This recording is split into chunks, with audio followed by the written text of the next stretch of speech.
Brought to you by Agilus Diagnostics.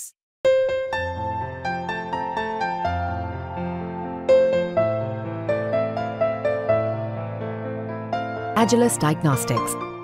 महिलांशी तुम्ही बोलताय म्हणजे असं नाही की तुम्ही कधी महिलांशी बोलला नसाल, पण एक नवीन तुमचं रूप त्याच्यामध्ये बघायला मिळतं. हे हा काय मेकओव्हर काय आहे हा सगळा?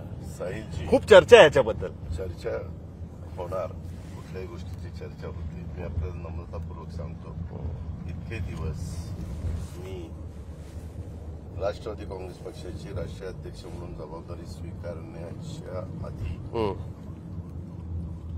आदरणीय नेते पवार साहेबांच्या नेतृत्वाखाली काम करत होतो, मार्गदर्शनाखाली काम करत होतो. ज्यावेळेस तुम्ही एका नेत्याच्या किंवा वडीलधाऱ्यांच्या मार्गदर्शनाखाली काम करतात त्यावेळेस तुमच्यावर जबाबदारी नसते. तुम्हाला स्वतःचं प्रोजेक्शन करायचं. ज्यावेळेस तुमच्यावर जबाबदारी येते त्यावेळेस प्रत्येक गोष्टीकडे आजूबाजूच्या लोकांचं बारकाईनं लक्ष असतं. त्या काळामध्ये एखाद्या माझ्याकडनं चूक झाली तरी साहेब ते सावरून घ्यायचे किंवा त्याच्यातून जे काही त्यांना स्टेटमेंट द्यायचं असेल ते देऊन मार्ग निघायचा. आता माझं मलाच प्रत्येक गोष्टीचं तोलून मापून सगळ्या गोष्टी त्या ठिकाणी बोलण्याचं निश्चितपणे माझ्यावर जबाबदारी आहे. मी बंधने म्हणत नाही, जबाबदारी. त्या जबाबदारीचं भान ठेवून आपण काम केलं पाहिजे असं माझं मत आहे. आता मी पण या राजकीय जीवनामध्ये 35 वर्ष काम करतोय.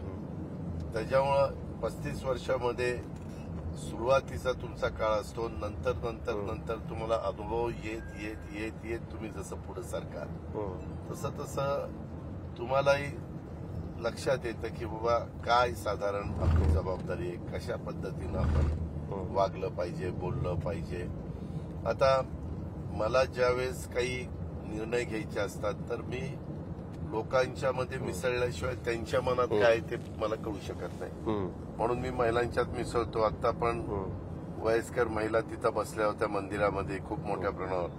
मी त्यांना सहज म्हणलं की आपण लाडकी बहीण फॉर्म भरला का?